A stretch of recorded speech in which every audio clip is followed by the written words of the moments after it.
mitt tervezem enerkanı radımara vat. Soyatuk idu raitava junk. Hare Krishna. Apologies to anyone who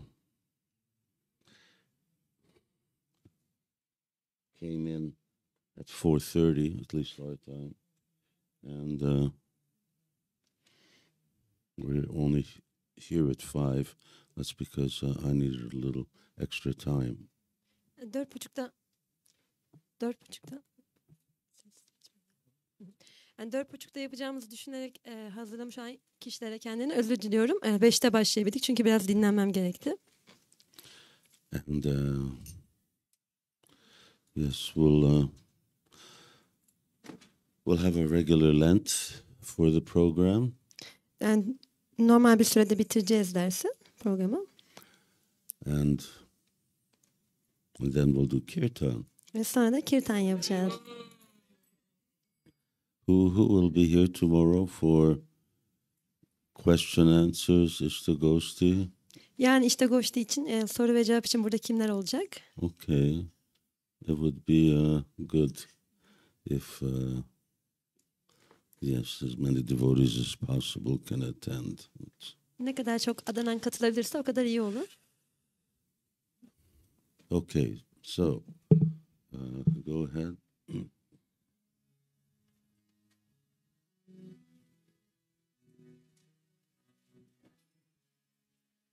Jairad.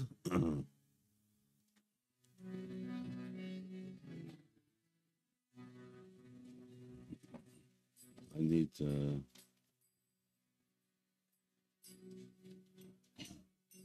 that's really low, isn't it? Jairada Madhava Kunja Bihari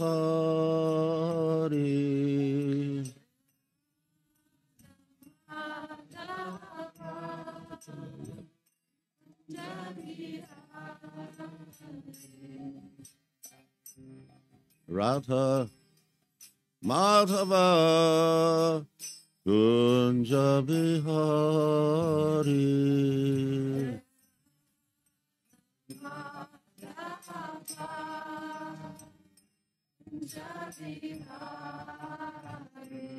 Gopi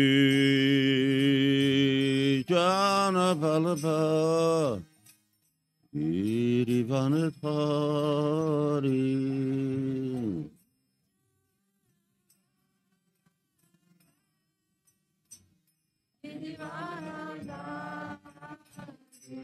Gopi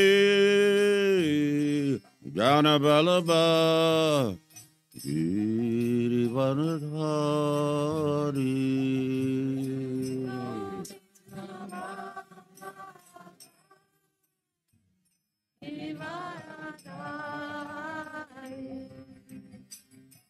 Shodanandana Rajajanarandana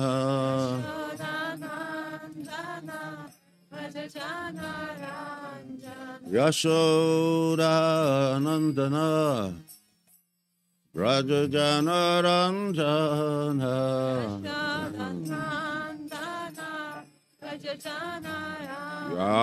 Yamunatira Vanachari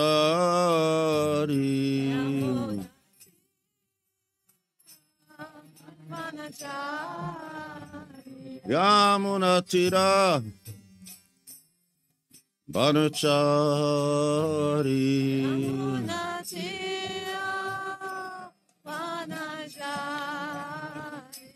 Jaya Radha Madhava Kunja Bihari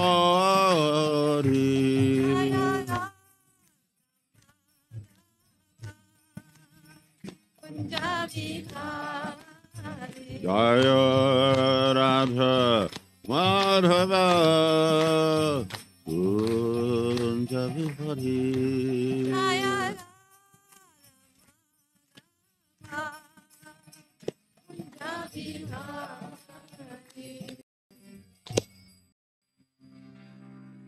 Jai Shri Prabhupada ki jai.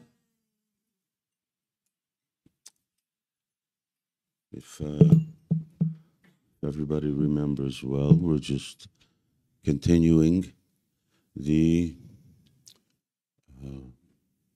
commenting or raising some points from our Caitanya Charitamrita reading.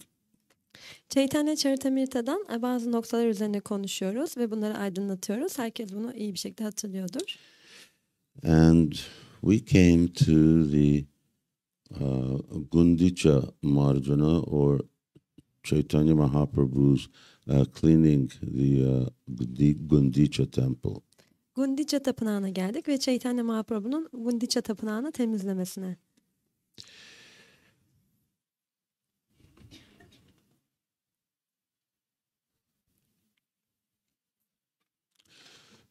Who's been to Jagannath Puri? Jagannath Puri'ye giden kimler var? Not so many devotees. Çok fazla adanan yok. Well, but you've seen pictures of Jagannath Temple. Ama Jagannath Tapınağı'nın resimlerini görmüşsünüzdür. And there's this wide road. Orada çok geniş bir yol var. Where the Rath Yatra carts go.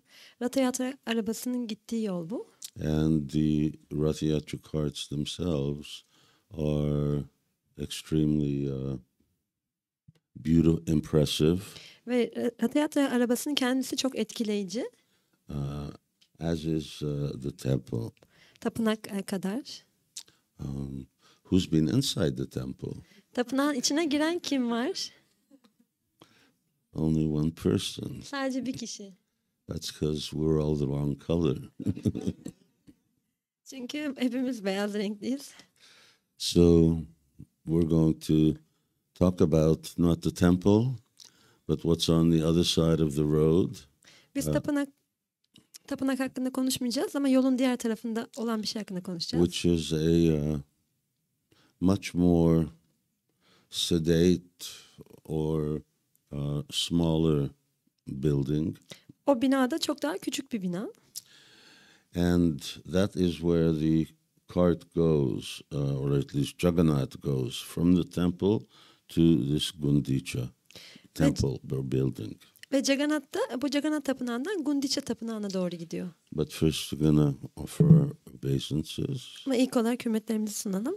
Namo Vishnupudaya Krishna Prasthaya Bhutale Srimati Bhaktivedanta Swami Niti Namine Namaste Saraswati Deve Gauravani Pracharine Nirvisesha Shunyavadi Paschata Desatarine Shri Krishna Chaitanya Prabhu Nityananda Shri Advaita Gadadhar Shivashari Gaura Bhaktivinoda Hare Krishna Krishna Krishna Hare Hare Hare Rama Rama Rama Hare Hare.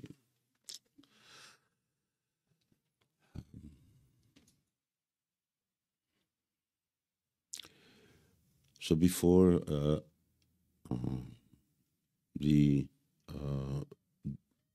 before Jagannath starts his trip down the road, ve Jagannath aşağıya doğru yolculuğuna başlamadan önce, and of course that whole Rath Yatra is symbolic of Jagannath leaving Dwarka and going to Vrindavan. Tabii ki bütün bu Rath Yatra'nın sembolü aslında Jagannath'ın Dwaraka'dan ayrılışı ve Vrindavan'a gidişidir.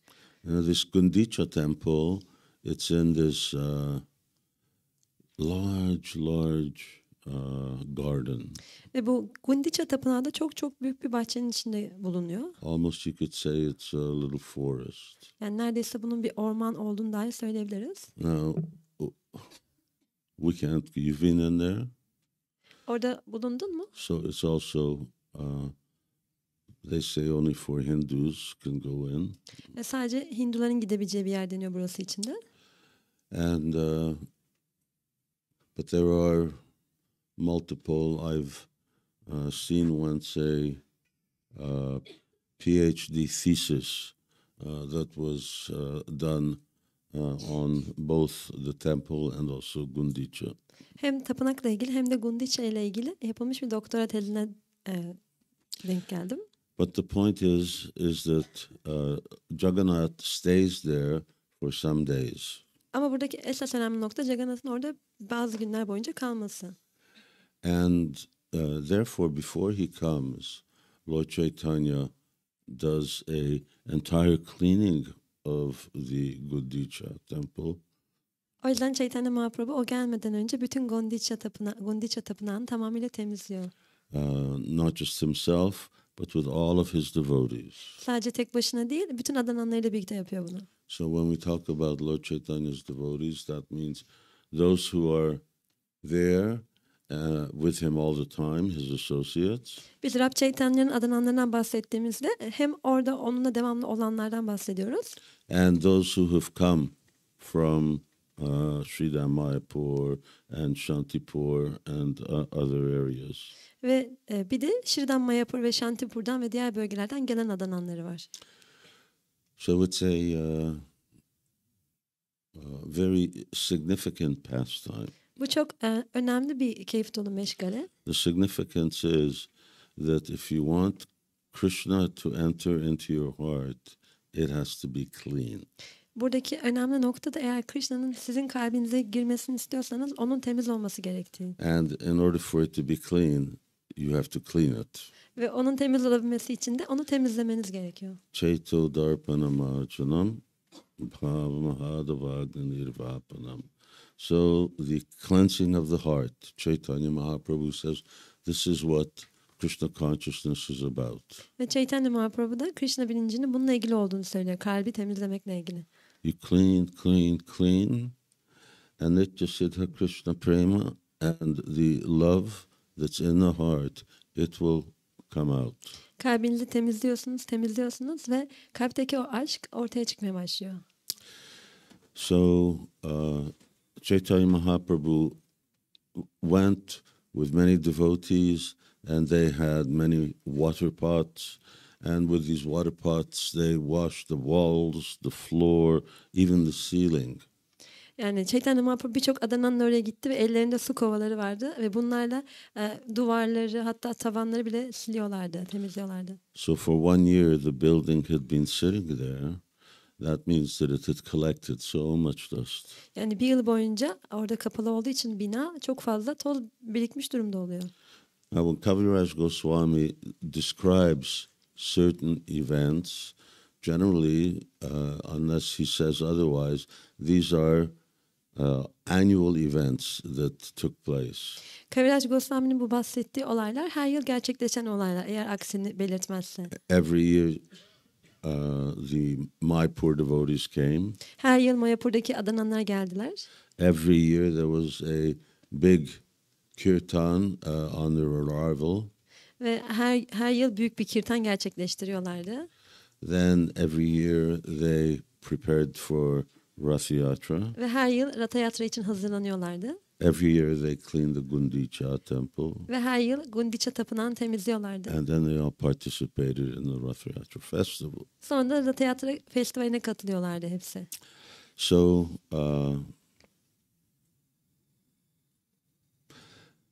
so cleaning, you can imagine when you clean a building, you clean any dirty place. Bunu düşünebilirsiniz, hayal edebilirsiniz. Herhangi kirli bir yeri temizlediğinizde bir binayı. You collect a lot of dust. Birçok toz da ortaya çıkar. So here the essence, without actually describing the whole pastime, the essence is that Lord Caitanya had his devotees clean it once, twice, 3 times. Ve burada hikayenin, bu pastime'ın, bu keyif dolu meşgalenin ayrıntılarına girmeyeceğiz ama bunun esas noktası Chaitanya Mahaprabhu'nun adananlarına bu tapınağı 1 kere, 2 kere, 3 kere, 4 kere temizlettiğiydi. And then Lord Chaitanya wanted them to collect all the dirt that they'd collected. Ve sonra Rab Chaitanya onlardan bütün bu tozu toplamalarını istiyordu.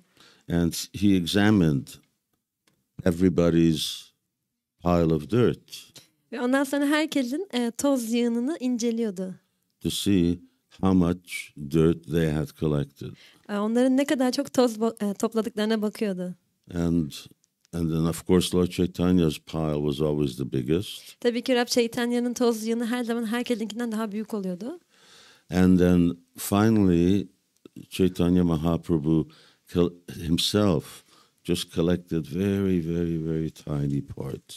Ve en nihayetinde Caitanya Mahaprabhu kendisi çok çok çok küçük tozları topluyordu. So the message here is that if we want to advance in Krishna consciousness, then we need to cleanse our heart under Chaitanya Mahaprabhu's supervision. Buradaki mesaj şu: eğer Krishna bilincinde ilerlemek istiyorsak o zaman biz Rab Caitanya'nın liderliğinde, rehberliğinde kalbimizi temizlemeliyiz. And it's not enough to do the minimum. Ve en azı yapmak bunun için yeterli olmayacaktır. So once, twice, 3 times. Bir kere, 2 kere, 3 kere. So if someone does that very conscientiously, eğer bir kişi bunu çok istekli bir şekilde yaparsa, bilinçli bir şekilde, then we see in the end Chaitanya Mahaprabhu actually took very, very fine grains of sand or dust. En nihayetinde görürüz ki Chaitanya Mahaprabhu çok çok ince ve küçük olan kum taneciklerini, zerreciklerini topluyordu. So the significance is you do your part, and at the end Chaitanya Mahaprabhu will remove those parts that you can't see. Ve buradaki önemli olan nokta da şu ki siz kendi yapmanız gerekeni yapıyorsunuz ve sonra da Lord Rab Caitanya sizin göremediğiniz kısımları temizliyor. Shrinvata Svagata Krishna Punya Shavana Kirtanam Hridyantos Badrani Vidhunoti Suritsatam. So Bhagavatam says that when Krishna is in your heart and he sees that you're very serious about cleansing your heart, then he helps from within. Bhagavatam'da deniyor ki eğer Krishna sizin kalbinizi temizlemek konusunda çok ciddi olduğunuzu görürse o zaman o kalbinizin içinden bunu temizler. So literally speaking, this Gundicha temple pastime is a commentary on this verse. Gerçekten de bu Gundicha tapınağının temizlenmesi bu kıtanın üzerine bir açıklama. But we have to make that effort.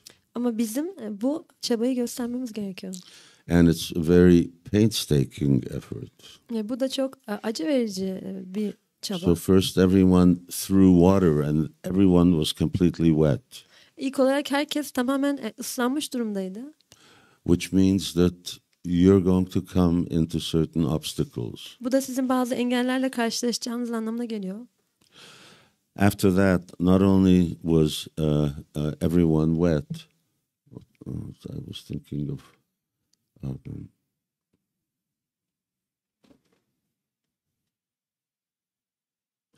I lost my train of thought.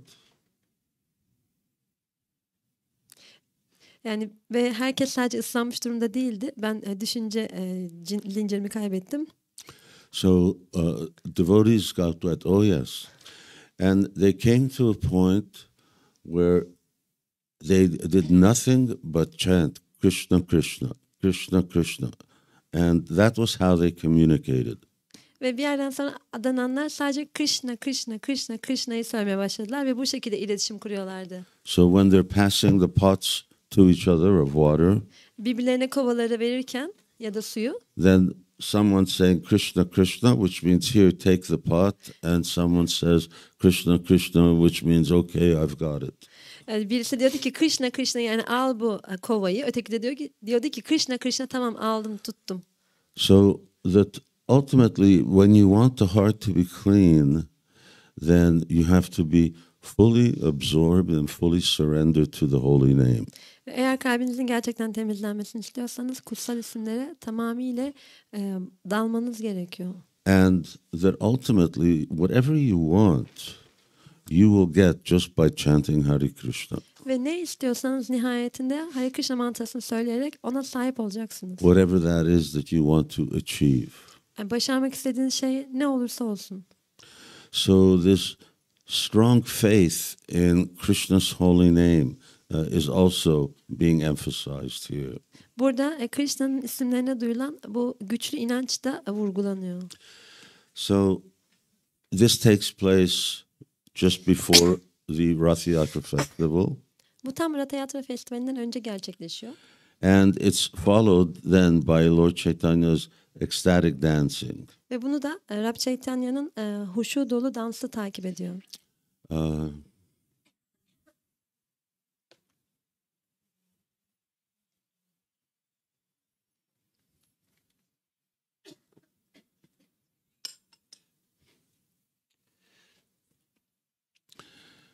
Most people didn't really know what Rath Yatra Festival was about. Çoğu kişi Rath Yatra Festivali'nin ne anlama geldiğini bilmiyordu. In fact, many people didn't even know, or there were different misconceptions as to who Jagannath was over time. Zaman içinde Jagannath'ın kim olduğuna dair de fikir ayrılıkları vardı. Sometimes they thought he was Buddha, sometimes they thought he was Kali.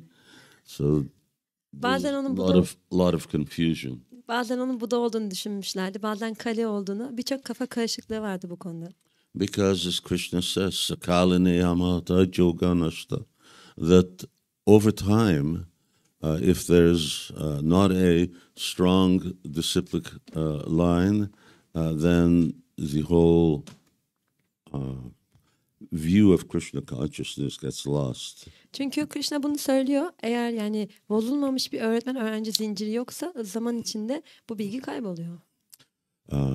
So Chaitanya Mahaprabhu here, and it's one of the major aspects of this book of Chaitanya Charitamrita, is introducing and presenting the real meaning of Rath Yatra. Caitanya Charitamrita kitabının temel noktalarından bir tanesi Rath Yatra'nın önemini aslında açıklaması. It's all throughout the Madhya Lila we read about Rath Yatra. Bütün Madhya Lila boyunca biz Rath Yatra hakkında okuyoruz. So this idea that we're bringing Jagannath from Dwarka to Vrindavan. Yani Jagannath'ı Dwaraka'dan Vrindavan'a getirme. So what is that? That's some kind of historical event. Yani ne bu peki? Tarihi bir olay mı? It was something that happened historically. Evet, bu tarihte gerçekleşmiş bir olaydı. Krishna was in Dwarka. He came to Kurukshetra, and then he went back to Dwarka, and from Dwarka he came to Vrindavan.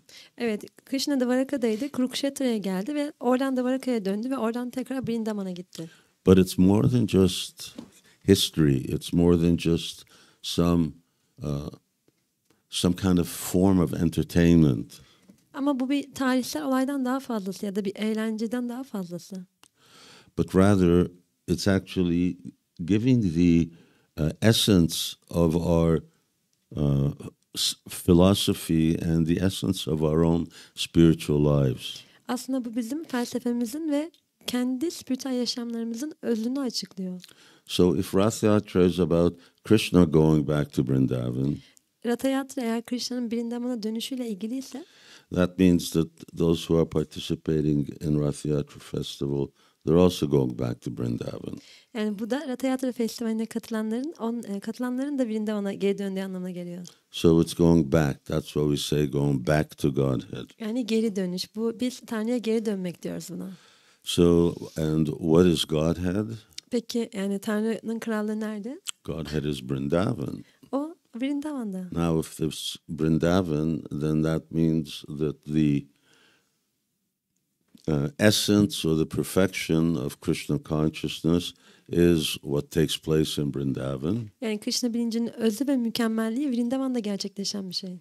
And our relationship with Krishna is like that, which devotees have with Krishna in Vrindavan. Ve bizim Krishna ile ilişkimiz için de bu geçerli. Bu Vrindavan'da gerçekleşiyor. So, Chaitanya Mahaprabhu's role is really very unique. Caitanya Mahaprabhu'nun rolü gerçekten çok kendine özgü. Now, when he's dancing and singing, O dans ediyor ve şarkı söylüyor. He's very, very much in the mood of Srimati Radharani. O çok Srimati Radharani'nin ruh hali içerisinde. Lord Chaitanya was usually in 3 states of consciousness. Rab Caitanya'nın genel olarak içinde olduğu 3 farklı ruh hali oluyor. And that's not just characteristic of Chaitanya Mahaprabhu, but exalted Vaishnavas, perfected Vaishnavas. Bu sadece Caitanya Mahaprabhu'nun değil ama çok yüce ve mükemmelliğe ulaşmış Vaishnavaların genel halleri. So they have an external consciousness. Onların dışsal bir bilinci oluyor. Where we're completely aware of the world around us and can relate fully to our surroundings. Yani bu etrafımızda olanların tam olarak bilincinde olduğumuz ve onlarla ilişki kurduğumuz, yani çevremizle ilişki kurduğumuz bir ruh hali. And then there's an internal consciousness where someone is really deeply absorbed in, you can call it meditation. Bir de içsel bir bilinç hali var. Bu da bir kişinin tamamıyla meditasyona gark olması anlamına geliyor. He has no awareness of the external circumstances. Öyle bir durumda kişinin dışsal koşullar hakkında hiçbir fikri olmuyor. And then you have what is called internal external. Bir de içsel dışsal dediğimiz bir hal var. Which means that someone's consciousness is somewhat like the internal consciousness. Burada bir kişinin bilinci yani içsel bilinçte gibi. Just not as deep. Ama o kadar derin değil. And he's somewhat aware of the external surroundings. Ve etrafında olup bitenlerin de bir şekil farkında. So when Lord Chaitanya's dancing at the Rath Yatra, Rab Caitanya'nın Rath Yatra'daki dansı, then you can analyze now what consciousness is he in. Yani dansına baktığımızda onun hangi bilinçte olduğunu analiz edebilirsiniz. He's not in external consciousness because he's in ecstasy. O dışsal bilinçte değil çünkü bir ekstazi içinde. So if you're experiencing ecstatic symptoms, then those symptoms will take you away from just the sensual connection that everyone has with the world. Yani böyle ekstazi içinde olduğunuzda böyle belirtiler gösterdiğinizde herkesin yani dış dünyayla normalde dış dünyayla ilinti olarak sahip olduğu o duysal algılardan uzaklaşmış oluyorsunuz. So Krishna says Yomam Pashyati Sarvatra Sarvasya Chai Pashyati. So someone who sees me everywhere, Ishtadeva Spurti, that they look around and everything is Krishna. That means everything is related to Krishna. Yani Krishna bunu söylüyor. Beni her yerde gören bir kişi diyor ve her yerde Krishna'yı gören kişi her şeyi onunla bağlantılı olarak düşünür. So when Chaitanya Mahaprabhu, he is enacting a certain pastime, ve Chaitanya Mahaprabhu belli bir keyif dolu meşgaleyi sergilerken, which we talked about, bringing Krishna to Vrindavan and bringing Krishna into your heart. Ve bu da Krishna'yı Vrindavan'a yani kalbinize getirme meşgalesi. Because if your heart is not Vrindavan, you cannot go to Vrindavan. Çünkü eğer kalbiniz Vrindavan değilse Vrindavan'a gidemezsiniz. So many people go to Vrindavan. Birçok kişi Vrindavan'a gidiyorlar. They purchase an airplane ticket and they book some accommodation in one of the guest houses in Vrindavan. Yani bir uçak bileti alıyorlar ve Vrindavan'da bulunan misafirhanelerden birisinde yer ayarlıyorlar. But as Prabhupada would say, you can't buy a ticket to Vrindavan. Ama Prabhupāda'nın söylediği gibi Vrindavan'a bir uçak biletiyle gidemezsiniz. A ticket won't get you there. Yani bir uçak bileti sizi oraya götürmeyecektir. You will see something.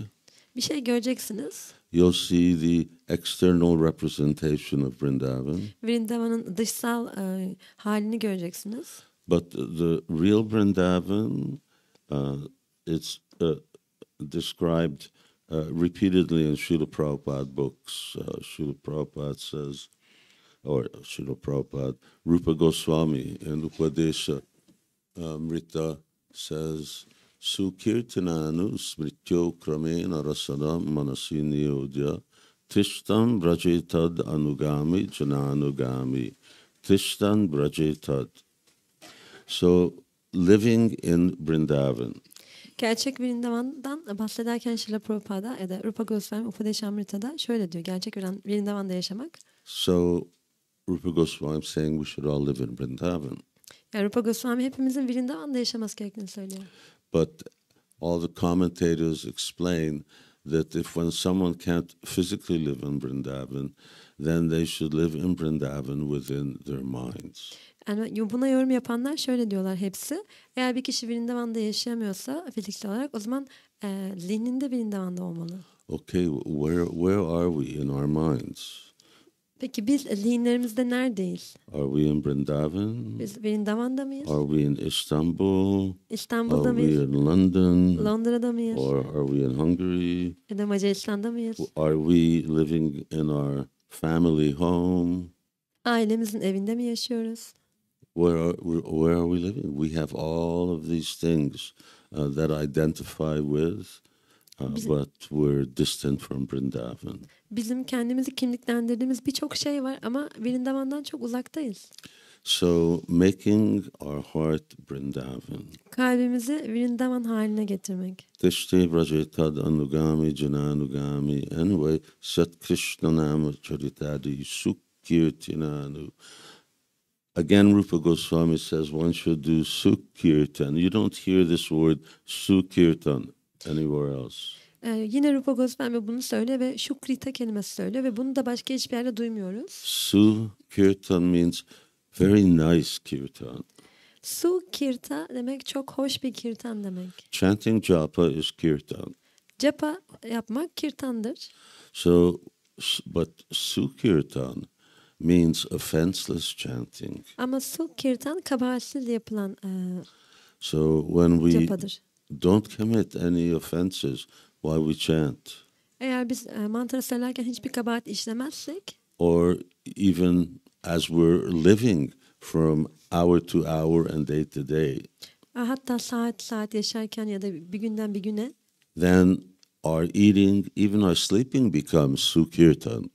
bizim yemek yiyişimiz ya da uyuşumuz bile sukirta olabilir. Because we are living for the holy name. Çünkü biz kutsal isim için yaşamaya başlarız. We're living for Krishna. Krishna için yaşamaya. So Lord Caitanya is in this internal mood. He's Krishna, but he's fully identifying himself as Srimati Radharani. Rab Caitanya bu içsel ruh hali içinde. O tamamıyla Krishna ama kendisini Srimati Radharani ile kimliklendiriyor, özdeşleştiriyor. So it could be said that he's not in external consciousness, but if you're going to be dancing like Lord Chaitanya's dancing, then you have to be somewhat aware of the environment around you. Evet, o dışsal bilinçte değil tamamıyla ama Rab Caitanya'nın dans ettiği gibi dans edebilmesi için bir kişinin etrafında ne olup bittiğini de görmesi gerekir. So he's internal, external. O yüzden o dışsal, içsel bilinçte. But when we read of Chaitanya Mahaprabhu's ecstasy, his absorption, it seems to indicate that he's fully in this internal consciousness. Ama biz Chaitanya Mahaprabhu'nun nasıl gark olduğunu ve onun nasıl bir huşu içinde olduğunu duyduğumuzda bunun tamamıyla içsel bilinç olduğunu anlıyoruz. And both his devotees as well as Yoga Maya, they arranged everything so that yes, he could dance and chant and he wouldn't be bumping into the walls or just walking down a side street. Ve onun adananları ve yogamaya onun için her şeyi öylesine ayarlamışlar ki evet o dans ediyor ve şarkı söylüyor istediği gibi ve herhangi bir duvara çarpmıyor ya da yolda yuvarlanmıyor. And Lord Chaitanya in this mood of Srimati Radharani is actually tasting what is now called Sambhoga, this meeting with Krishna. Ve Srimati Radharani'nin ruh halindeyken Rab Caitanya Sambhoga dediğimiz şeyi deneyimliyor. Yani Krishna ile buluşmayı.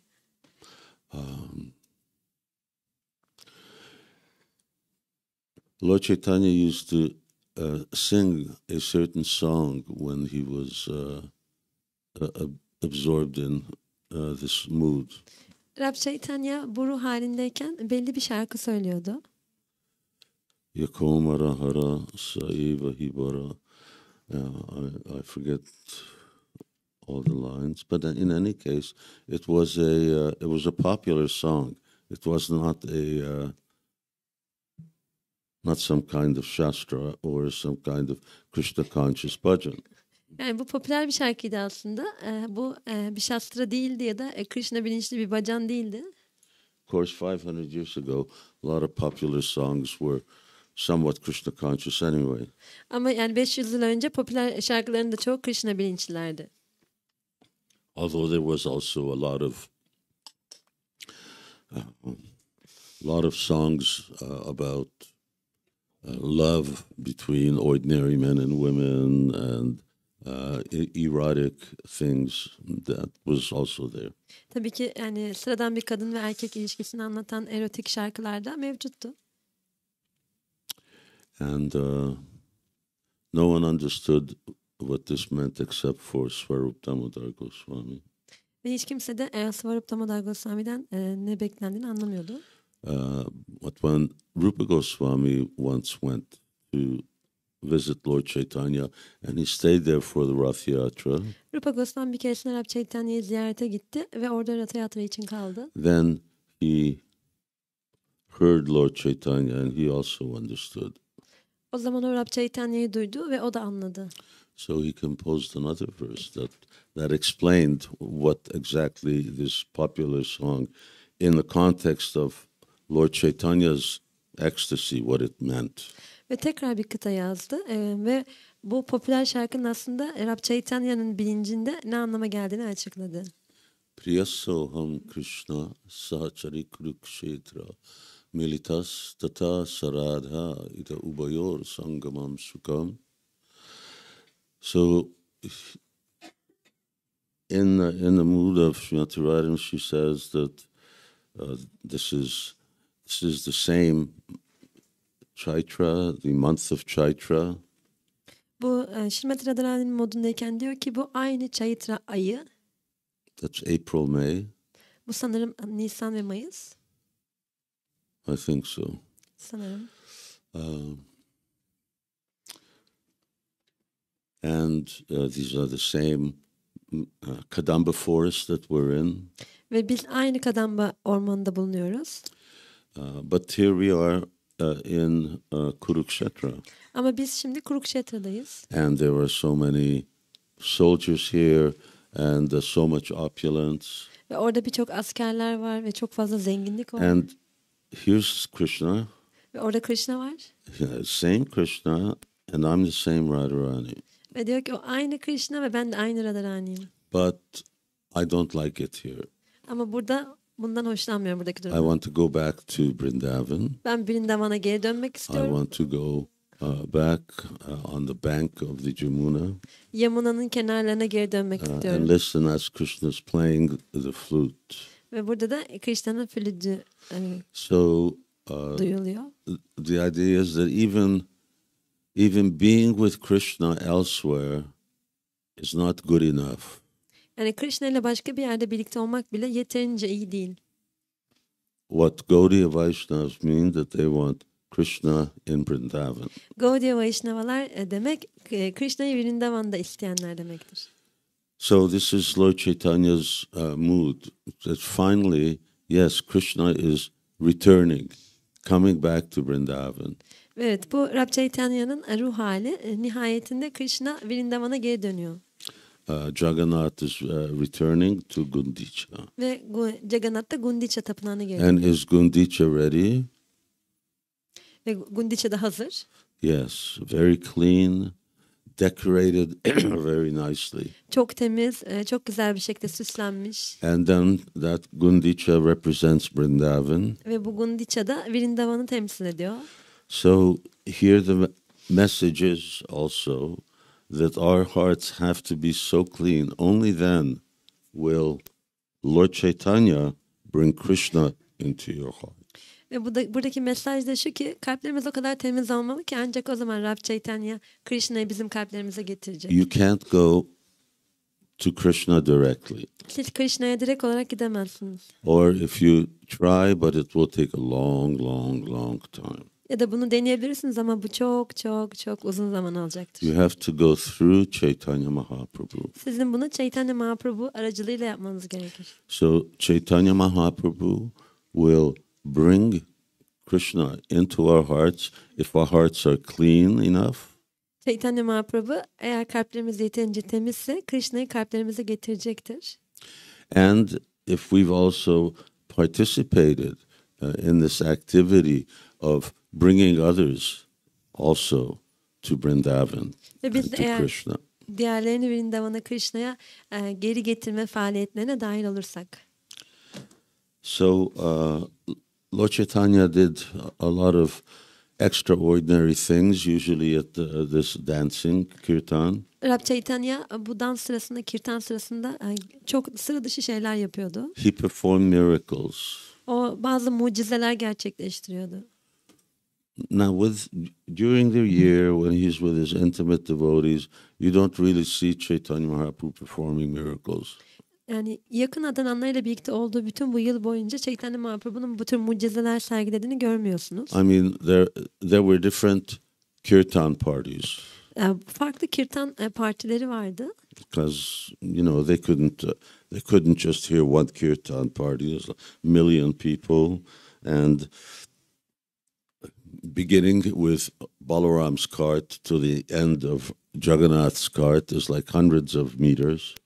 Yani birçok milyonlarca insan olduğu için birçok farklı kirtan partileri vardı ve yani bu Balaram'ın arabasından Jagannath'ın arabasına kadar birçok yani yüzlerce metre mesafe vardı. But Maharaj Pratap Rudra, he was blessed so that he could see the Lord Chaitanya was dancing in every party. Ama Maharaj Pratapudra Chaitanya Mahaprabhu'nun her yerde dans ettiğini görebiliyordu. Bu şekilde takdislendirilmişti. Similarly, at this time, Vallabhacharya was also present in Puri. Ve bu zamanda Vallabhacharya da Puri'de bulunuyordu. And as he saw Lord Chaitanya dancing, he saw Krishna. Ve Rab Chaitanya'yı dans ederken gördüğünde Krishna'yı da gördü. So he recognized that Chaitanya Mahaprabhu was, yes, actually Krishna himself. Ve o bu şekilde Chaitanya Mahaprabhu'nun aslında Krishna olduğunu kabul etti. But Chaitanya Mahaprabhu's Leela is not really so much about showing miracles. Ama Chaitanya Mahaprabhu'nun lilası çok fazla mucizeler sergilemekle ilgili değildir. What's the purpose of miracles? Mucizelerin amacı nedir? Miracles, in principle, are meant to create faith. Mucizeler temelde aslında inanç yaratmak içindir. But that's not the standard way in which Vaishnavas gain faith. Ama Vaishnavaların inanç kazanma yolu bu değildir standart olan. How do we gain faith? Biz nasıl inanç kazanıyoruz? By hearing. Duyarak. Yes. Evet. So we gain faith by hearing. Shushudho shadadanascha vasudeva kataruchi. By hearing, and the Bible says, faith cometh by hearing. Ve duyarak ve İncil'de de bu söylenir. İnanç duymakla gelir. So that's the first class way of becoming faithful. Bu inançlı bir hale gelmenin birinci sınıf yoludur. So people who don't believe in the statements of Shastra, Shastra'nın ifadelerine inanmayan kişiler, then for them sometimes there's miracles. yani bu kişiler için bazen mucizeler sergilenir. But it's doubtful how powerful or how long-lasting that faith is that comes by miracles. Ama bu mucizeler sonucunda elde edilen inancın yani ne kadar güçlü olduğu ve ne kadar süre devam edeceği şüphe götürür. Now a good example of this Vallabhacharya. Örneğin bu Vallabhacharya örneği var. He's very learned. Çok bilgili bir kişiydi. He was a great devotee. Harika bir adanandı. And now he saw that Chaitanya Mahaprabhu was Krishna. Ve şimdi Chaitanya Mahaprabhu'nun Krishna olduğunu görmüştü. But still he could not join and become part of Lord Chaitanya's movement. Ama yine de Rab Caitanya'nın hareketine katılamamıştı. Ve onun parçası olamamıştı. He had to start his own sampradaya. O kendi sampradayasını başlatmıştı. Why? Neden? If that faith that he got was really of value, then why did he have to have his own sampradaya? Yani eğer o şekilde kazandığı inancın bir değeri varsa neden kendi sampradayasını başlattı? Because if he joined Chaitanya Mahaprabhu's, he would just be, at best, he could be second tier person. He could not be the top man. Çünkü eğer Rab Caitanya'nın hareketine katılsaydı ikinci seviyede kalacaktı. Yani en üstteki kişi olamazdı. So if he started his sampradaya, then he's the top man. Ama kendi sampradayasını başlatınca o en üstteki kişi olmuş oldu. But the problem with being a top man, ama yani en üstteki kişi olmakla ilgili at problem least şu. one of the problems, En azından problemlerden bir tanesi şu. is that the spiritual connection is weaker at the top than it is further on down the line. Spiritüel bağlantımız en üstte olduğumuzda daha zayıftır ve aşağı doğru indikçe de bu güçlenir. Gopi Bhartu Padakamalayur Dasa Dasa Anudasa. That Chaitanya Mahaprabhu says, I'm a Dasa Das Anudas. I'm down at the bottom. Chaitanya Mahaprabhu bunu söylüyor. Das anu dasa das. Ben en alttayım diyor. The more devotees that you are serving, the more transcendental bliss you experience. Ne kadar çok azanana hizmet ederseniz o kadar çok transandantal mutluluk deneyimlersiniz.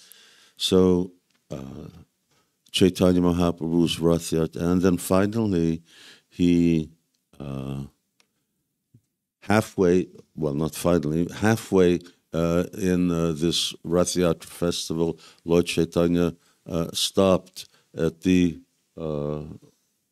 what are the gardens called?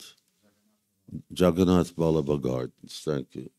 Ve Chaitanya Mahaprabhu bu Rath Yatra Festivali'nin ortasında bazı bahçelerde durdu. Jagannath Mala bahçelerinde. Jagannath Ballabha. Jagannath Ballabha bahçelerinde.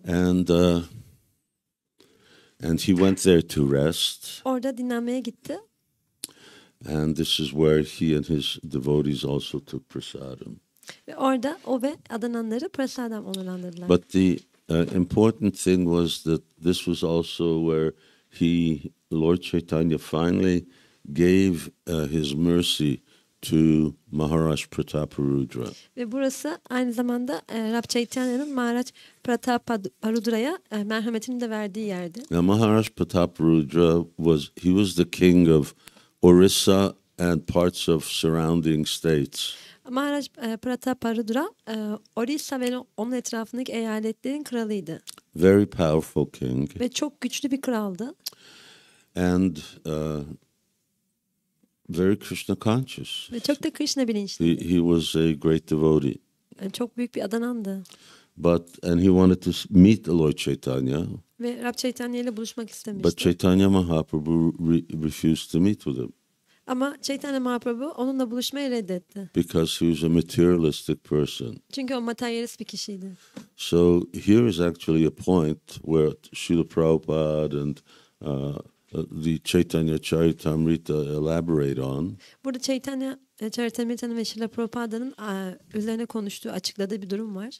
That we should not associate with materialistic persons. Biz materyalist kişilerle birliktelik kurmamalıyız. Now, there's Shastra that states that if you see a meat eater, woman hunter, mundane person, then you should immediately jump into the Ganges and purify yourself. Şastralarda bu söyleniyor. Eğer et yiyen bir kişiyle karşılaşırsanız, kadın avcısı bir kişiyle karşılaşırsanız, dünyevi bir kişiyle karşılaşırsanız hemen Ganj'a atlamalısınız ve kendinizi arındırmalısınız. Okay, but how does that work if we're living in the middle of so many materialistic people? Peki biz bu kadar çok materyalist kişinin ortasında yaşarken nasıl yapacağız? How is it possible for devotees to actually function. Burada aslında adananlar için yani fonksiyon göstermek nasıl mümkün olacak? That is that we can't really associate with them in a intimate way.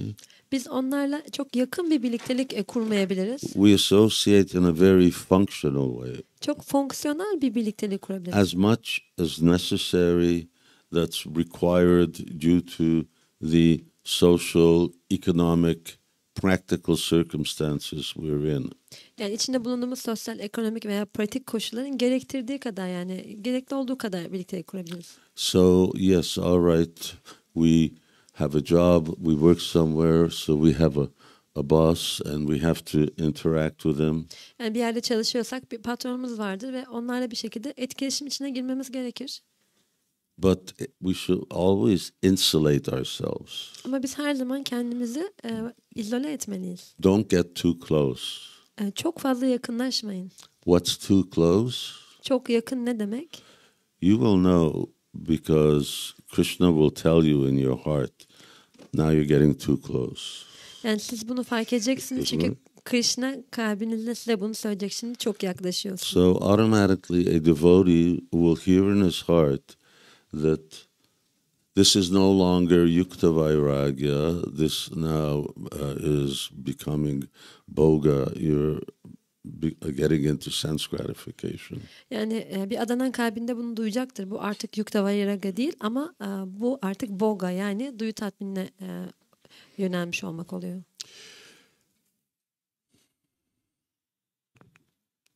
Oh yes. So Lord Chaitanya would not see Maharaj Prataparudra. Repeatedly the king asked to see him.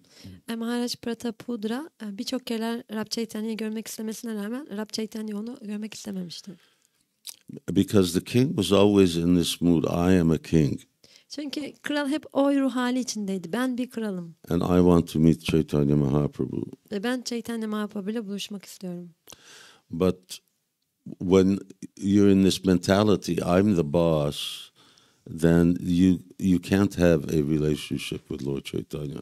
Ama siz eğer bu ben patronum yani modunda olursanız Rab Chaitanya ile bir ilişki kuramazsınız. So when Lord Chaitanya came to this Jagannath Ballabha garden, then the king put on clothes of an ordinary Vaishnava.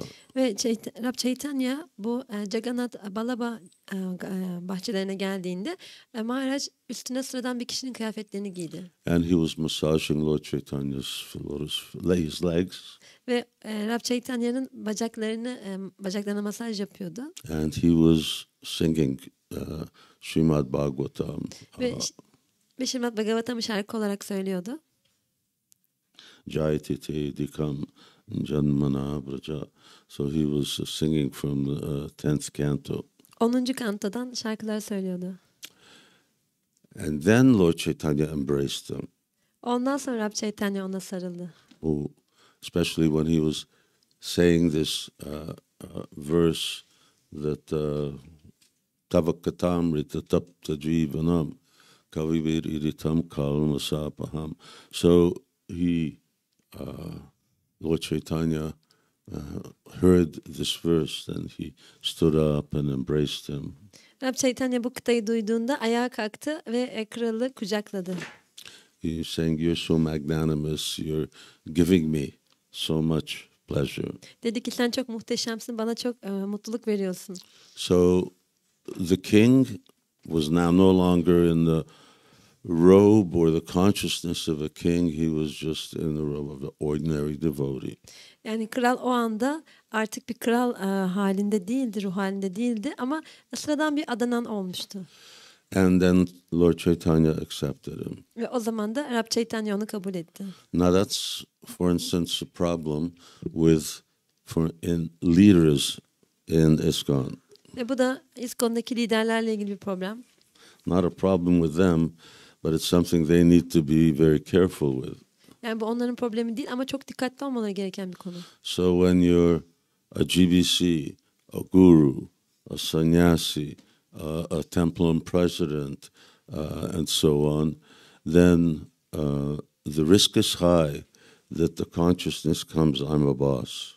Yani siz guru olduğunuzda, sannyasa olduğunuzda ve tapınak başkanı olduğunuzda böyle bir risk altında oluyorsunuz. Yani ben patronum diye düşünme riski. Instead of thinking I'm a servant. Yani ben hizmetkarım diye düşünmek yerine. And that mood of being a servant is the only mood that attracts Chaitanya Mahaprabhu. Ve bir hizmetkar olma ruh hali de Chaitanya Mahaprabhu'yu cezbeden tek şeydir.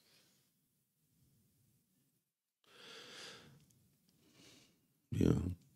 Maybe we'll end at 6 anyway.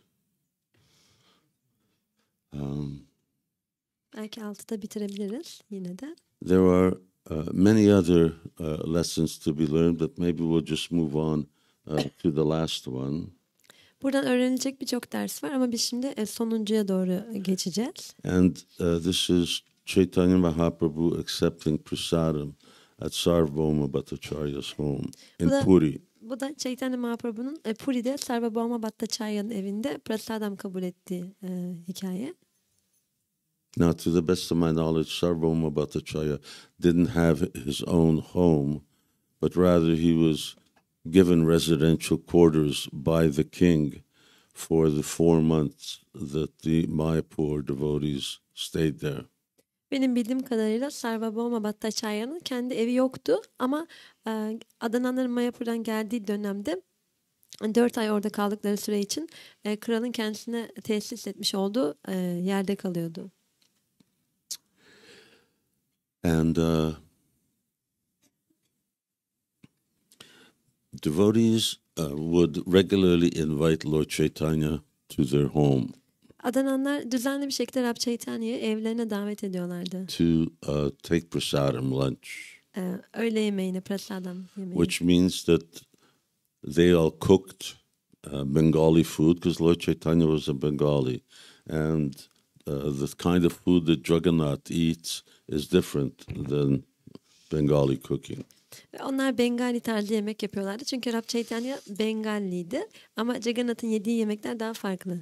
Jagannath prasadam is heavier than you could say that Mayapur prasadam. Yani Jagannath prasadamın Mayapur prasadamından daha ağır olduğunu söyleyebiliriz. But it's very tasty. Ama çok lezzetli. And it has a lot of mercy in it. Ama içinde çok merhamet var. So they would cook Bengali food and order Jagannath prasadam. Onlar Bengali yemekleri pişiriyorlardı ve Jagannath prasadamda söylüyorlardı, getiriyorlardı. You can't live in or be in Puri and not be eating Jagannath Mahaprasadam, at least some amount.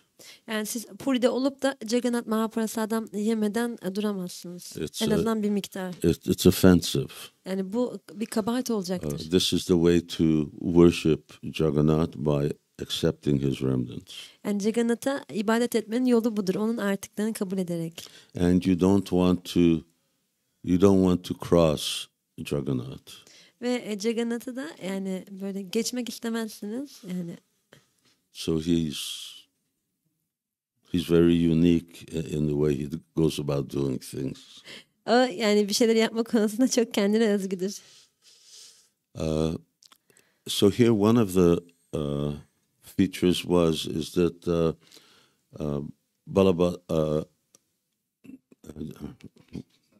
Sarvabhauma Bhattacharya. This is Sarvabhauma Bhattacharya. I was thinking of Advaitacharya. So this is Sarvabhauma Bhattacharya, who did have a permanent residence. Bu Sarvabhauma Bhattacharya. Ben aslında Advaita Acharya'yı düşünmüştüm ama evet Sarvabhauma Bhattacharya'nın kendine ait devamlı bir evi vardı. This is the eastern side of the temple. Bu tapınağın doğu tarafında bulunuyordu. You know, the temple is surrounded by a huge big wall. Biliyorsunuz tapınağın etrafında çok büyük bir duvar var. And in the northwest corner is a banyan tree. Ve kuzeybatısında da bir banyan ağacı bulunuyor. And that is an eternal banyan tree. Ve bu da ebedi bir banyan ağacı. It's been there since the beginning of creation. Bu ağaç yaratılışın başından beri orada bulunuyor. And it will continue to be there. Ve orada olmaya da devam edecek. You can, as you go by, you can see it. Yani oradan geçerken onu It's görebilirsiniz. inside the temple. It's inside the courtyard of the temple. O tapınağın avlusunda bulunuyor. But you can see it when you go by. Ama yanından geçerken onu görebiliyorsunuz. There's many very mysterious and spiritual things around Jagannath Puri. Jagannath'ın etrafında Mystical things. çok mistik şeyler olabiliyor. So, just like when we were talking about Gundicha, beside that Gundicha temple is a big lake which is called Indrajumna Sarovar. This is the lake supposedly that Indrajumna Maharaj dug out. Burada Jagannath'ın etrafında bir göl de bulunuyor. Burada Indrayumna Svami'nin bulduğu kazıttığı bir göl ve onun ismini taşıyor. And there is a turtle in that Indrajumna Sarovara. And he is also a Chiranjeev, a living entity who lives for the length of the universe. Ve o length of the creation, put it this way. Ve Indrayumna Svarova'da bir tane kaplumbağa bulunuyor. Bu da yaratılışın başından beri yaşayan bir kaplumbağa yine. So he's also a witness. He was one of the witnesses to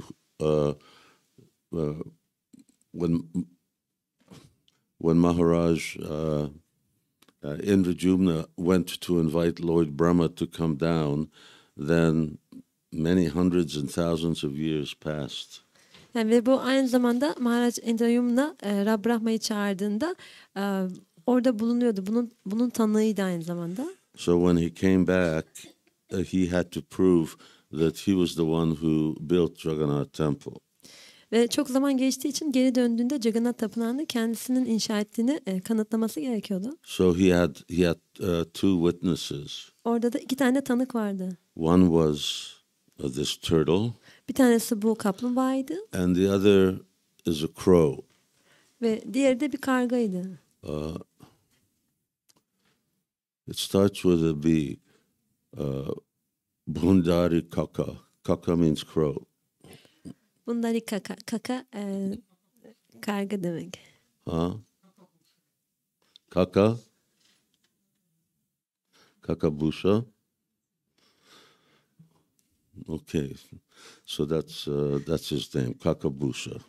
İsmi de bu Kakabusha. In any case, he's a crow. Her neyse, o bir karga. And he's also lives. He's also a Chiranjeev. He also lives for the length of the creation. O da yine bütün yaratılış süresince yaşamaya devam ediyor. So they're still there. They're still alive. Onlar hala oradalar ve hala yaşıyorlar. So there's lots of crows in Puri. Puri'de birçok karga var. In any case, Sarvabhauma Bhattacharya's house is facing the east wall of the temple compound. Ve Sarvabhauma Bhattacharya'nın evi de bu tapınağın doğu tarafına doğru bakıyordu. And there is a kund there. Orada bir tane kund var. And that kund is called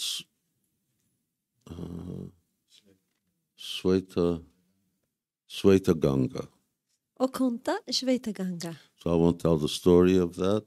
But anyway, and he is the prime minister of the king. O hikayesini anlatmayacağım ama o kralın başbakanı. So there is a tunnel that goes under from his house that goes under the kund and into the temple. Yani onun evinden kunda ve oradan da tapınağa giden bir tünel var. The entrance to that tunnel you can see in his house. Ve yani o tapınağa o tünelin girişini onun evinde görebiliyorsunuz. But obviously the tunnel is caved in now. Ama tabii ki bu tünel şu anda bir mağara haline dönüşmüş durumda. So Lord Chaitanya would obviously go to the house of Sarvabhauma Bhattacharya. Rab Chaitanya kesinlikle Sarvabhauma Bhattacharya'nın evine gidiyordu. Now, there's one thing about Chaitanya Mahaprabhu accepting prasadam at his devotees' homes. Rab Chaitanya'nın adananların evinde prasadam kabul etmesiyle ilgili bir nokta var. In Chaitanya Bhagavat, Lord Chaitanya, in one of the three references in Chaitanya Bhagavat where the Hare Krishna Mahamantra is mentioned. Yani Chaitanya Bhagavata'da Hare Krishna mantrasının belirtildiği 3 tane referanstan bir tanesi var. And Chaitanya Mahaprabhu is saying, this is the Mahamantra. Ve Chaitanya Mahaprabhu diyor ki bu Mahamantra. And then he says the Mahamantra. Ve Mahamantra'yı söylüyor da. This is because some people, argue, where did we get this mantra from? And who says it's not even mentioned in Chaitanya Charitamrita. Yani bazıları bu mantrayı biz nereden aldık diyorlar ve Chaitanya Charitamrita'da bile bu geçiyor. But anyway, Lord Chaitanya said, I will not eat in the home of a Vaishnav who does not chant 64 rounds, 1 lakh of rounds. Yani ve Chaitanya Mahaprabhu ben günde 64 1 tane... lakh of names, excuse me. Yani 64 tur yapmayan yani 1 lakh kutsal isim. That means 100,000 names. Yani 100.000 kere yani kutsal ismi söylemeyen bir kişinin evinde prasadam onurlandırmam demiş. Obviously, Lord Chaitanya sort of softened his stance since that time, 500 years ago. Yani tabii ki Rab Chaitanya hani o zamandan beri bunu biraz standartlarını biraz yumuşattı. Yani 500 yıl öncesine göre. Otherwise, he would not have accepted to come to our temples and so on. Yoksa bizim tapınaklarımıza gelmeyi kabul etmezdi. Our homes as well. Yani ya da bizim evlerimize. But still, Hare Krishna. Ama yine de Hare Krishna. You're going now? Gidiyor musun şimdi? Yeah. You're taking a flight. Uçağın var değil mi? Hare Krishna. See you soon. Hare Krishna.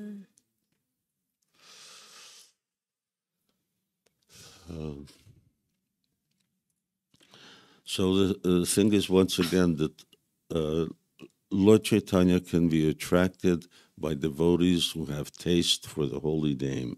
Rab Chaitanya kutsal isme karşı bir tat geliştirmiş adananlara cezboluyor. Whether you're chanting 64 rounds or a minimum of 16 rounds. 64 tur ya da en az 16 tur söylüyorsanız. Then as long as you have namagana sada ruchi, as long as you have this ruchi or taste for chanting. Yani bu mantrayı Hare Krishna mantrasını söylemek için ruchiye sahip olduğunuz, tada sahip olduğunuz sürece. Then Lord Chaitanya is willing to accept your invitation.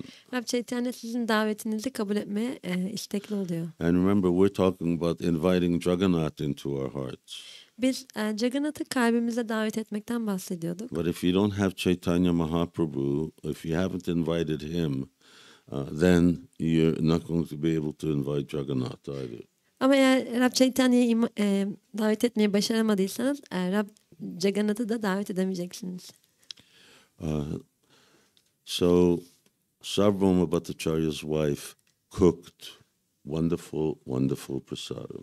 Ve Sarvabhauma Bhattacharya'nın eşi çok harika bir prasadam hazırladı. And this is, Prabhupada said, we're kitchen religion. Prabhupada dedi biz mutfak diniyiz. So the importance of cooking real quality prasadam Gerçekten kaliteli prasadam pişirmenin önemi is can't be overemphasized. yani bunu hiçbir zaman çok fazla vurgulayamayız. I think I will ask everyone to put their hands up, but I think who are those devotees who, when they first tasted prasadam, then they were just like overwhelmed and never tasted anything like that before. Şimdi elinizi kaldırmanızı istiyorum. Yani Krishna Prasad yiyince hiç daha önce böyle bir şey yemediğini düşünen kaç kişi oldu aramızda? So it wasn't just the culinary taste, but it was actually this other ingredient that made it so special. Yani sadece yani bu iyi bir aşçılık konusu değil ama orada sıra dışı bir malzeme daha vardı bunu çok güzel kılan. And that's Krishna's mercy. Ve bu da Krishna'nın merhameti. Krishna failed. Krishna saliva. I think it's a Phela or so, huh? Phala. Krishna phala. Yeah, that's fruit, but Krishna phala, and Krishna's saliva is within the food that you offer to him. Ve Krishna'nın yani salyası sizin ona sunduğunuz yemeğin içinde. Do you believe that prasadam is spiritual? Siz prasadamın spiritüel olduğuna inanıyor musunuz? When even back in Montreal, we used to do programs at different places and universities. Montreal'deyken farklı yerlerde, üniversitelerde programlar yapıyorduk. So we were doing one program. Bir program yapıyorduk. And we advertised first. İlk olarak onun reklamını yapıyorduk. See matter turn into spirit before your very eyes. Yani maddenin ruha dönüşünü gözlerinizin önünde görün. So got a lot of people came. Çok kişi geliyordu. They really wanted to see some kind of miracles going to take place. Yani bazı mucizelerin gerçekleşeceğini düşünerek geliyorlardı. So we had some prasadam, and then we chanted mantra. I explained everything, of course. Chanted mantras and offered to a picture of Krishna and Prabhupada, and then said, "Now here it is. This is spirit." Biz prasadamı alıp Krishna'nın ve Prabhupa'nın resminin önüne sunuyorduk. Sonra da diyorduk işte bu like, diyorduk. What are you talking about? It's the same thing. Neden bahsediyorsunuz diyorlardı. Aynı yemek bu. And we distributed and said, but taste it. Ama diyorduk ki tadına bak. And then you'll see. O zaman anlayacaksın. So, yes, prasadam is an integral part of our spiritual culture. Evet, prasadam bizim spiritüel kültürümüzün ayrılmaz bir parçası. And Prabhupada emphasized that it had to be good. Ve Prabhupada bunun iyi olması gerektiğini vurgulamıştı. There's at least one recording, and there's one, and that was in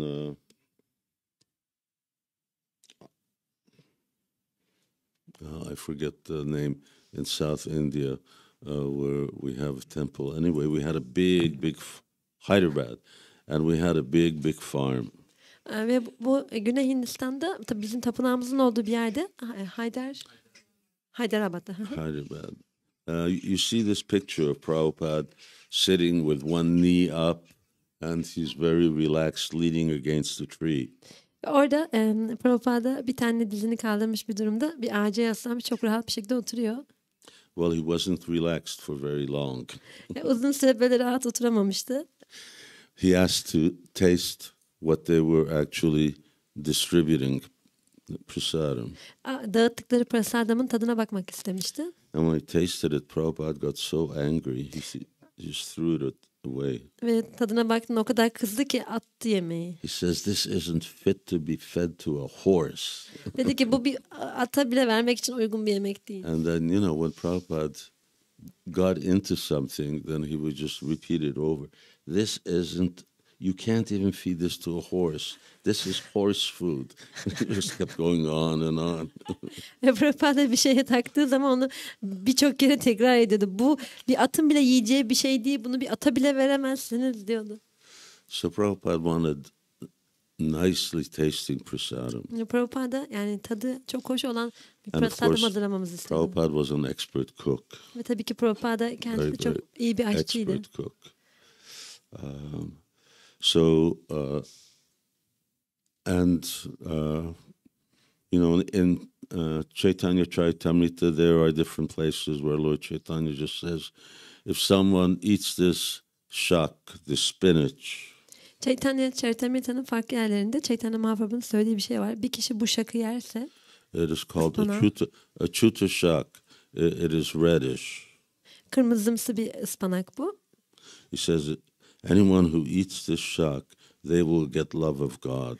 O diyordu ki bu şakı yiyen bir kişi Tanrı aşkına ulaşır. Because there's nothing new about that. Because any prasadam and you get love of God if you're qualified for it.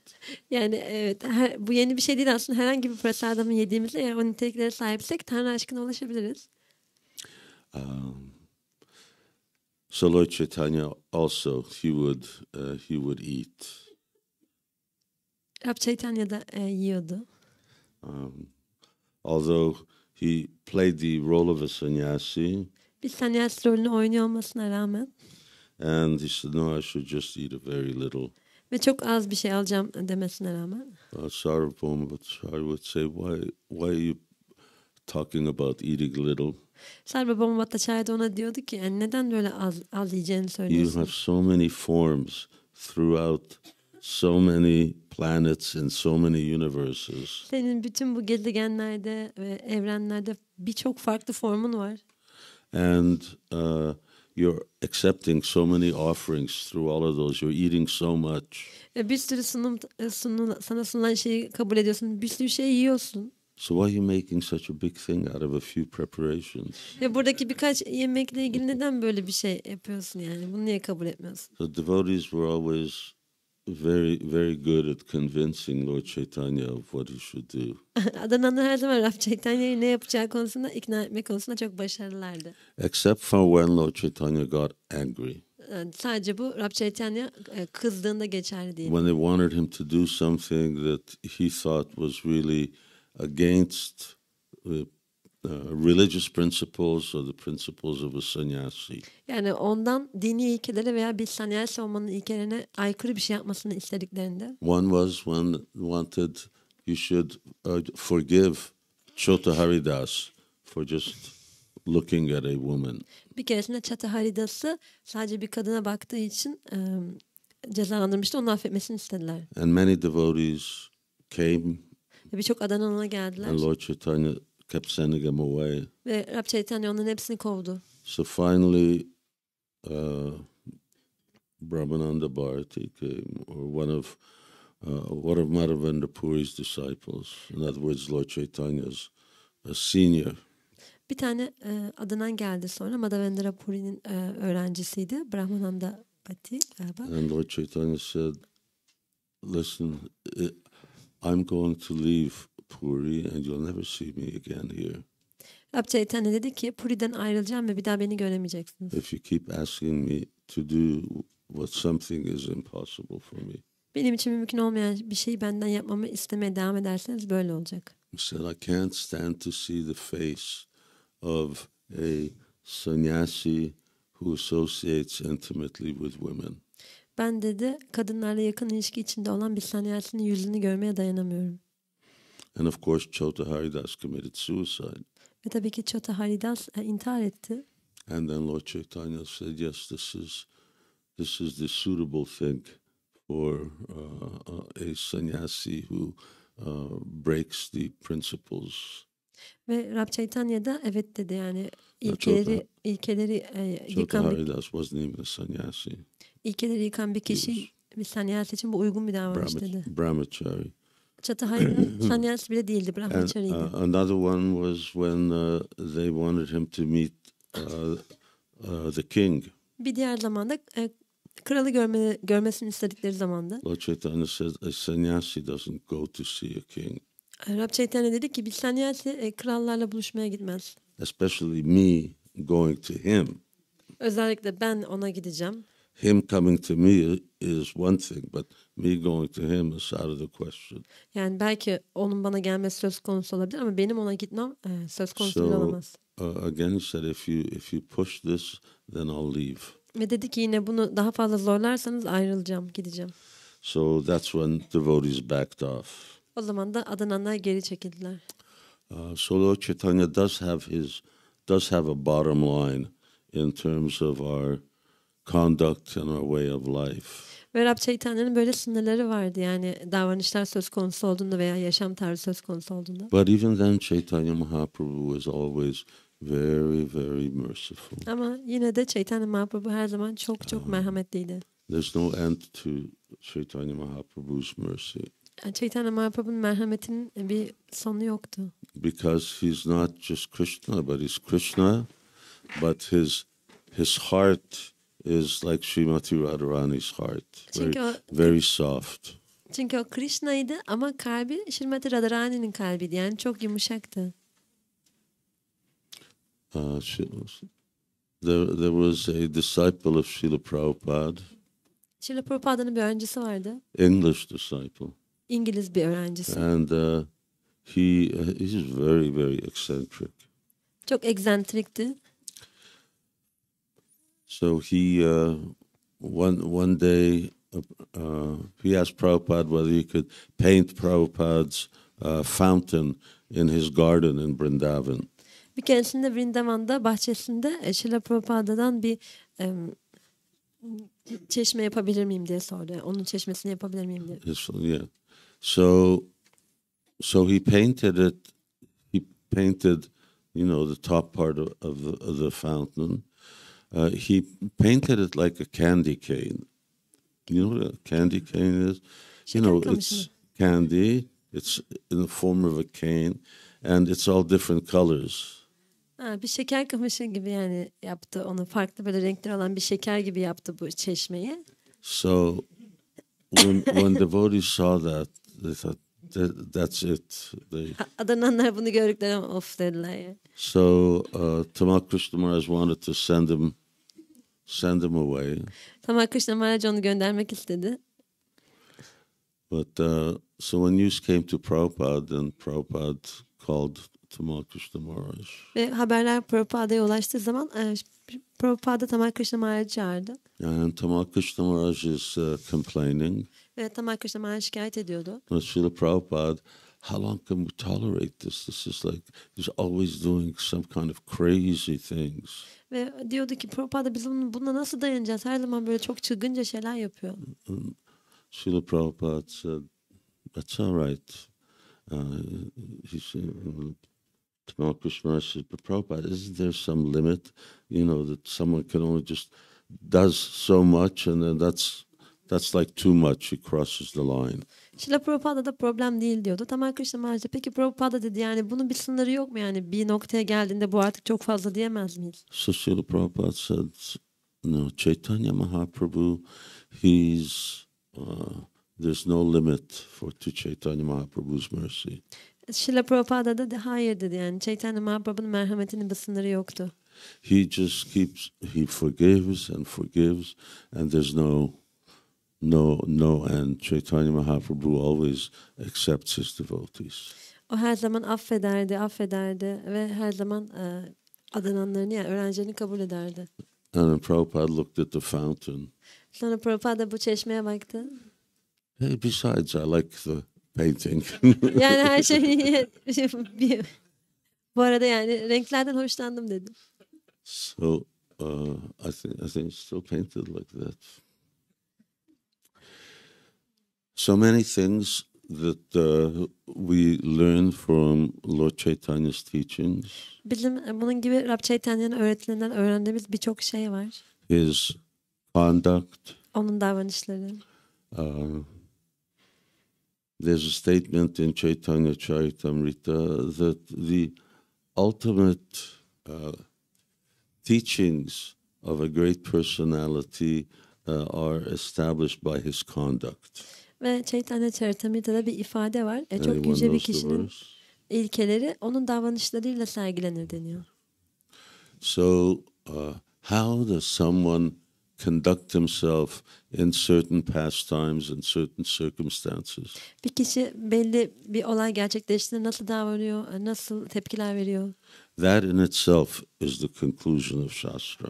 Bu kendi içinde Shastra'nın sonucudur. A great personality, his conduct is the personification of the scriptures. Büyük bir şahsiyetin davranışları Shastraların aslında özüdür.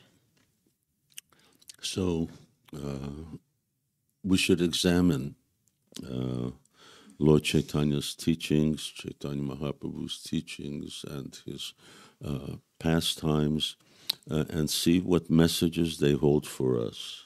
Biz Chaitanya Mahaprabhu'nun öğretilerine bakmalıyız ve bunlardan bir mesaj almaya çalışmalıyız. They're unlimited. So many times Kaviraj Goswami keeps saying the Lord Chaitanya's pastimes are like an ocean. Bunlar sınırsızdır. Kaviraj Goswami birçok kereler bunu söylüyor. Yani Rabbi Chaitanya'nın Keyiften Meşgaleleri bir okyanus gibi diyor. And this Chaitanya Charitamrita is just a drop. Ve Chaitanya Charitamrita bunun içine sadece bir damla gibi. So hopefully we will have Chaitanya Charitamrita also in Turkish. Ve Chaitanya Charitamrita'yı da Türkçe'de basacağız.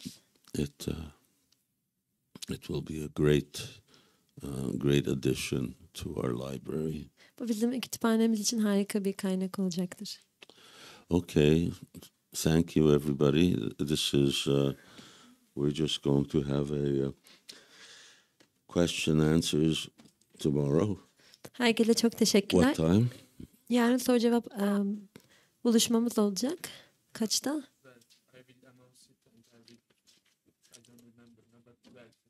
Okay. 12 gibi. Yeah, fine. And we'll look forward to seeing everybody then. Hepinizi orada görmeyi umuyoruz. Incredibly, I'm unable to write anything here. Çok şaşırtıcı ama burada hiçbir şey yazmayı başaramıyorum. I mean, there are things going on. And well, to speak of going and swimming. So, at least devotees online, well, we'll see you for Radhastami in New Rajadam. Yani online olarak katılanlar sizinle Radhastami'de buluşacağız. That means Navavacadam'da. either you're less fortunate and you'll be online.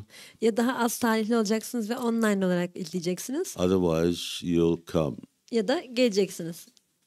I'm thinking that it's going to be a very notable festival. Ve bunun çok sıra dışı bir festival olacağını düşünüyorum ben.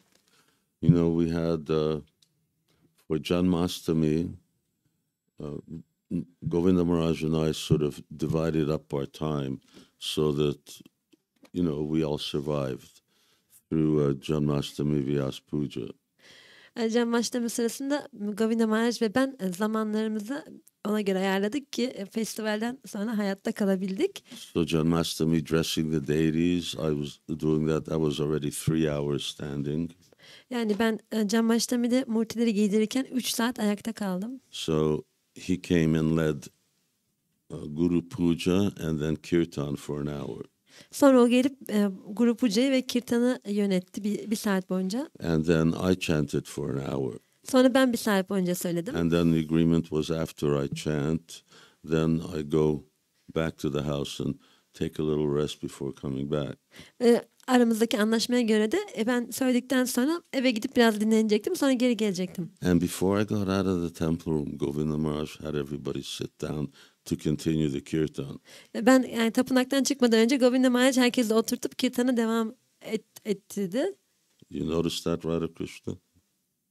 Did you notice that? Sen bunu fark ettin mi Radha Krishna? And he continued to chant for another 2 hours. Ve sonra 2 saat daha söylemeye devam etti. But the point is, we're now getting to the stage where we can't stand even in kirtan anymore. Yani biz öyle bir noktaya geliyoruz ki artık kirtanda bile ayakta duramıyoruz. What to speak of dancing and... Yani dans etmeyi bırakın. Unfortunately, there's limitations to this body. Ne yazık ki bu bedenin getirdiği bazı sınırlamalar oluyor. So, yeah, but still we're going to have a great time. So please come. Ama yine de çok güzel zaman geçireceğiz. Lütfen gelin. Jai Srila Prabhupada ki jai. Sri Chaitanya Charitamrita ki jai.